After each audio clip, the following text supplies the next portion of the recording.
Olá pessoal, tudo bem com vocês? Bom dia!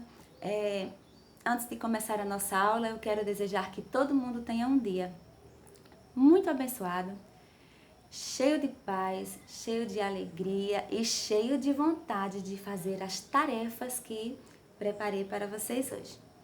Bom, eu sou a professora Wigna Fernandes, professora do terceiro ano das séries iniciais do Colégio de Curso Evolução.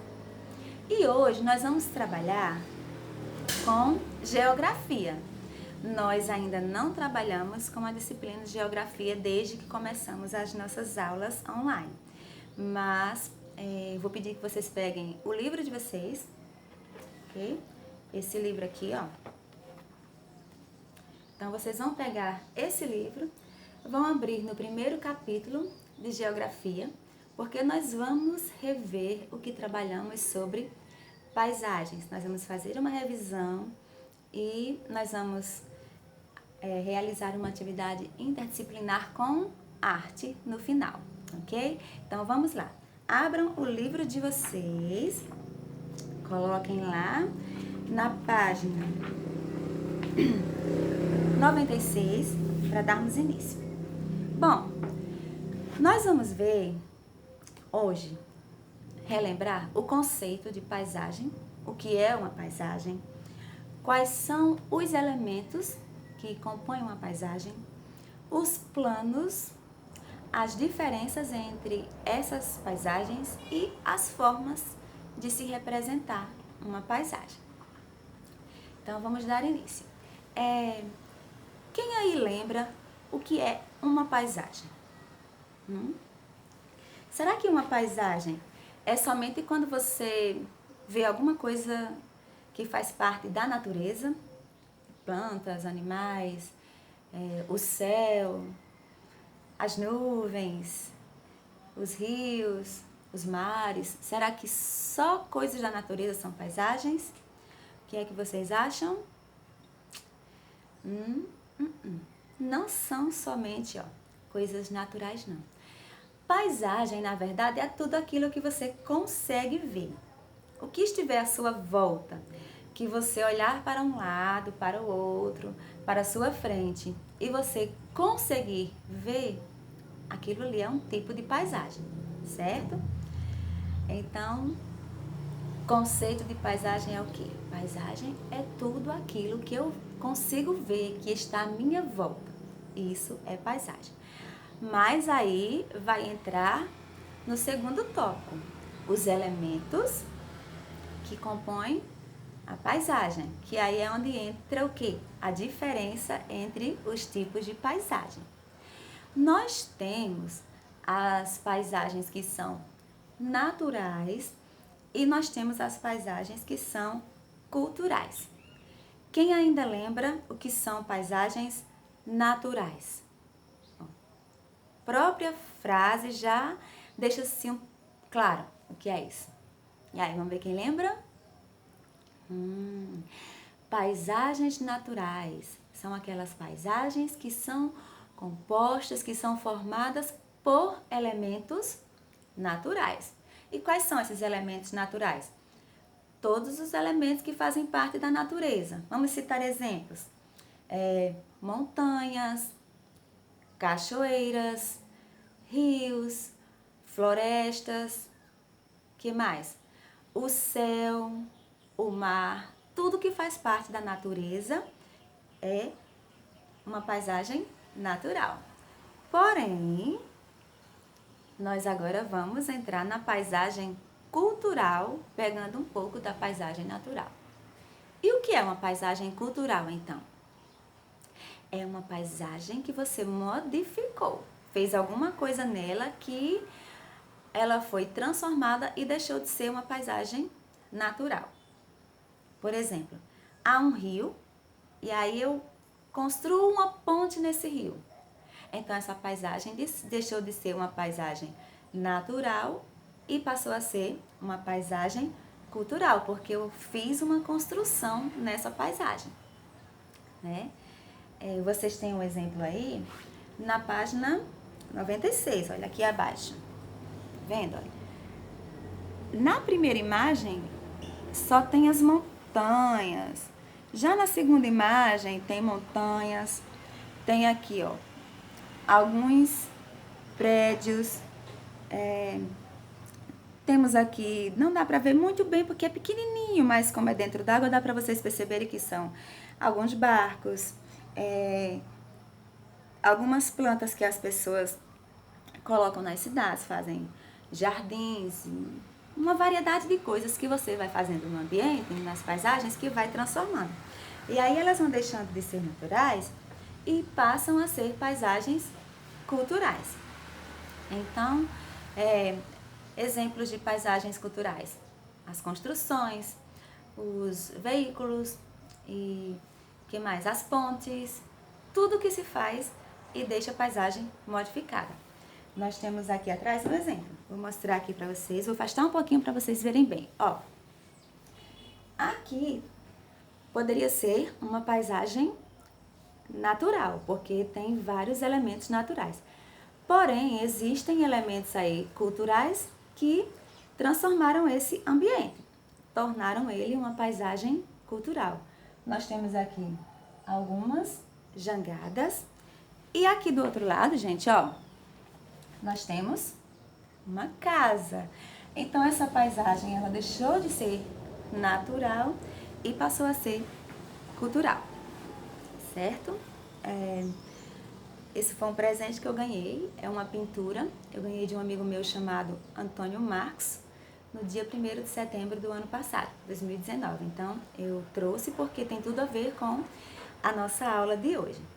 E aí, gente, nós vamos agora pegar e ver o que significam planos em uma paisagem. Porque além de existir as paisagens, elas são divididas em planos. Peguem seus livros, coloquem na página 98, temos 2 páginas que representam bem essa parte do conteúdo, 98 e 99. Então, observem bem aí as imagens, ó. Na primeira imagem, vocês estão vendo que tem aqui uma lhama, vocês têm grama, tem aqui algumas ruínas e aqui algumas montanhas. E aí vamos chegar na parte que eu quero explicar. Planos. Planos são os elementos que compõem a paisagem. Porém, eles são divididos em partes. O que está mais próximo, que você consegue ver como se estivesse bem pertinho de você, ó, a lhama, ela está bem pertinho aqui, né? Na frente mesmo. Então, como ela está no início da paisagem, ela está no começo, então ela faz parte do primeiro plano. Já a grama, aqui ó, que está por trás dela, está depois, ela vai fazer parte de quê? Do segundo plano. Na sequência, nós temos as ruínas, que vão ficar onde então? Isso, terceiro plano, né? E por último, as montanhas, que vão fazer parte de quem? Quarto plano. Muito bem. Então, aqui tem outro exemplo, ó. Quem é que faz parte do primeiro plano nessa imagem? A menina, porque ela é quem está no início, ó. Depois dela, nós temos o menino, e ele faz parte do segundo plano.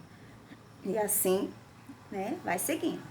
E aí, gente, vamos ver agora por que as paisagens são diferentes. Botem na página 100 do livro de vocês.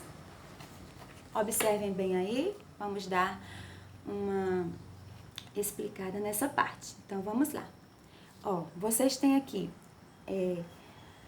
a praia de Ponta Negra. Ela fica em Natal, no Rio Grande do Norte. Nós temos aqui o centro histórico da cidade de Tiradentes, que fica em Minas Gerais. Nós temos aqui cruzamento da Avenida Afonso Pena, no centro de Belo Horizonte. E nós temos aqui passeio de canoa sobre o Rio Amazonas. Ó, então, cada lugar que você vai tem uma paisagem diferente, que é característica daquele lugar. Eu só vou encontrar o rio Amazonas, o Amazonas aqui no Brasil. Eu não vou encontrar o rio Amazonas aqui em Pau dos Ferros, onde eu moro. Aqui existe outro rio, mas não o Amazonas. Eu não vou encontrar o Centro Histórico de Tiradentes, digamos que em Natal. Não, porque ele fica onde? Fica em Minas Gerais. Do mesmo jeito, a praia de Ponta Negra, ela fica onde? Em Natal. Então, eu só vou encontrar essa paisagem lá em Natal, na praia de Ponta Negra. Quando eu for fazer uma visita, eu vou encontrá-la lá. Do mesmo jeito aqui, ó, cruzamento da Avenida Afonso Pena. Só vou encontrar esse cruzamento aqui dessa avenida em Belo Horizonte. Então, as paisagens, elas são diferentes e elas vão se modificando de acordo com o tempo, com as pessoas, com as construções que vão sendo feitas nesses próprios locais, ok? Então, vamos agora para as formas de representar paisagem. Nós temos aí 3 formas que eu separei para vocês. Através de pintura, através de gravura e através de fotografia. Aqui atrás de mim tem um trabalho artístico que foi feito com tinta. Então, é uma obra de arte, é uma paisagem representada através de pintura. Se eu pegar essa paisagem e colocar em um livro como esse, né, imprimir e colocar assim, ó, como essas estão aqui, então, gente, eu vou estar trabalhando gravuras, representando essa paisagem através de gravuras.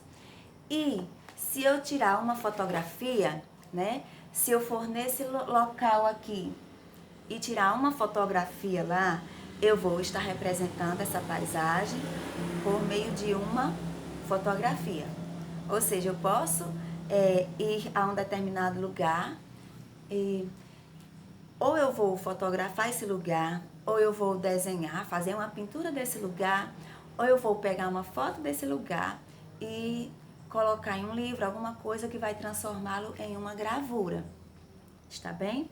Então, existe essa diferença entre a forma de você representar uma mesma paisagem através de gravura, de pintura e de fotografia. No livro de vocês, na página 102, nós temos aqui, ó, 2 tipos de paisagens. Ó, vendo? Representadas de formas diferentes. Essa primeira foi uma gravura, ó, foi uma gravura, tá vendo aqui? E essa segunda foi o quê? Uma pintura. Então, vocês observem que o colorido também fica bem diferente, né, gente? Então, e aí, onde é que eu quero chegar agora? Eu tenho 3 atividades para vocês fazerem hoje, bem simples. A primeira atividade são 2 perguntas e a próxima atividade é um trabalho artístico, que vou querer um resultado final depois que vocês realizarem para mim. Vocês vão pegar o caderno de geografia e vão escrever e responder 2 questões que tem no roteiro de vocês, ok? A primeira questão é sobre paisagens naturais. Vocês vão observar se onde vocês moram existe algum tipo de paisagem natural e aí vocês vão colocar o nome dessa paisagem. Ou de onde vocês moram, ou do nosso estado, do Rio Grande do Norte, ou então do nosso Brasil, outra região do nosso Brasil. O nosso Brasil ele tem muitas paisagens que são naturais, então vocês vão pesquisar algumas paisagens naturais e vão escrever somente o nome de 2 paisagens. E aí, a segunda pergunta é o seguinte: vocês vão me responder se na cidade onde você mora existe algum tipo de paisagem cultural que passou por transformação. Vou dar um exemplo. aqui em Pau dos Ferros, a Praça da Matriz, ela passou por uma transformação. Do tempo em que eu era criança e que cresci, ela era de um jeito. E agora, ela é de outro jeito. Então, ela já era uma paisagem cultural, e aí ela passou por mudança e passou a ser uma nova paisagem cultural. Para quem conhece a nossa história, sabe que antes de Pau dos Ferros ser uma cidade, ela era uma lagoa. Então, a nossa praça era o local onde ficava essa lagoa. Então, antes era apenas uma paisagem, o quê? Natural. Com o passar do tempo, deixou de ser a lagoa, e aí foi crescendo, se tornando uma vila. E nessa vila foi construído esse centro com essa praça, e foi crescendo, foi se modificando. Ok? Então, tudo vai modificando. Uma paisagem cultural que existe hoje, ela não é do mesmo jeito que era há alguns anos atrás. Por isso que eu quero que vocês façam esse trabalho. Vocês vão pesquisar alguma coisa da cidade de vocês, que é uma paisagem cultural, mas que antes era de outro jeito. Ok? E aí nós vamos para arte. Em arte, eu quero que vocês façam um trabalho, pode ser numa folha, ou pode ser no seu caderno de desenho. Vocês vão fazer um trabalho utilizando uma técnica chamada técnica mista. O que é isso, professora? Técnica mista? Ah, gente, é uma técnica ótima, maravilhosa de se trabalhar. A técnica mista é uma forma de você representar um desenho utilizando vários objetos que você tem em casa. Eu citei até alguns aí que vocês podem usar. Vocês vão pegar, vão escolher uma paisagem, vocês podem criar essa paisagem, fazer o desenho. Ou então vocês podem pegar uma paisagem que vocês veem na sua cidade, que vocês gostam, ok? Uma paisagem cultural que fica próximo à sua casa, que você está conseguindo observar. Já que estamos todos em casa, nós estamos podendo sair. Se você quiser observar alguma coisa, as meninas que me mandaram vídeos, por exemplo, Iris Câmara, ela me mandou vídeos lá da casa dela, ela fica no primeiro andar, então lá ela consegue ver muita coisa que está em volta. Então ela pode aproveitar esse espaço e pode desenhar tudo que ela consegue ver. E as outras crianças também, o que vocês conseguem ver em volta do seu ambiente, vocês podem desenhar ou então criar o seu próprio desenho. Porém, vocês não vão utilizar somente a coleção, o grafite para fazer isso não. A técnica mista você pode usar várias coisas. Eu fiz um exemplo e vou mostrar para vocês, para que vocês possam ter uma base e fazer o de vocês. Olha só, vou mostrar como ficou o meu desenho. Olha, gente, isso aqui é um tipo de técnica mista. Eu vou dizer o que foi que eu usei, certo? Ó, para representar a água, eu usei EVA, que é um tipo de material que as professoras costumam ter em casa, porque elas trabalham muito e fazem muitas coisas para vocês, então a gente sempre tem um pedacinho de algum material guardado. E aí, para representar a grama e a árvore aqui, ó, essa parte verde, eu utilizei TNT, que é um tipo de tecido bem fininho, certo? Aqui as montanhas, ó, eu também usei TNT na cor laranja. Para fazer aqui, ó, o caule da árvore, eu utilizei um palito de picolé. Para fazer as frutinhas da árvore, eu utilizei TNT também. Aqui, ó, tem algumas flores. Estão conseguindo ver as flores? Aqui, ó. Essas flores, gente, eu fiz utilizando umas flores que eu já tinha guardadas, que são feitas de crochê, certo? Que a gente usa, pega a linha, vai fazendo algumas coisinhas que depois eu vou mostrar pra vocês como se faz também o crochê, porque é muito legal. Então, eu utilizei flores que eu já tinha guardado em casa de crochê, utilizei palitos de dente para fazer o caule da flor. Essa borboleta era uma borboletinha aqui que eu tinha de tecido, então eu aproveitei e coloquei aqui para deixar mais divertido. Para fazer o sol, eu utilizei TNT amarelo. Os raios eu fiz com uma coleção, né? Laranja e amarelo. E as nuvens eu fiz com a própria coleção azul. E eu fiz alguns pássaros aqui também utilizando coleção. E eu sugeri que vocês fizessem utilizando outros tipos de materiais que vocês podem ter em casa, como grãos de feijão, de arroz, o cuscuz seco para fazer. Pode fazer até o sol, quem for fazer, se tiver o cuscuz e quiser colocar cola e colocar em cima para ficar bem amarelinho, fica legal. E botões para fazer flores, enfim, o que vocês tiverem, imagens de revistas, uma mistura de coisas. Então, a técnica mista, ela nos ensina a fazer uma paisagem ou outro tipo de coisa utilizando vários objetos, ou seja, você pode brincar com a imagem. E aí eu quero que vocês façam isso e façam do jeito que fiz agora. Represente a sua imagem através de um vídeo, mostrando o que foi que você utilizou para fazer o seu desenho, ok? E eu espero que vocês façam um trabalho maravilhoso. Então, gente, essa foi a nossa aula de hoje. Espero que vocês tenham gostado. Na nossa próxima semana nós vamos dar início à nossa próxima aula de geografia com um conteúdo novo. E fiquem todos com Deus, tenham sim um dia abençoado mesmo, maravilhoso. Que o Senhor possa cuidar de vocês, de suas famílias, de todos que estão à nossa volta, que venham proteger todos nós, a nossa cidade e todas as pessoas que estão precisando de ajuda nesse exato momento, em toda parte do mundo. Então, fiquem com Deus, um abraço assim bem especial para todo mundo e um beijo. Tchau, tchau, crianças!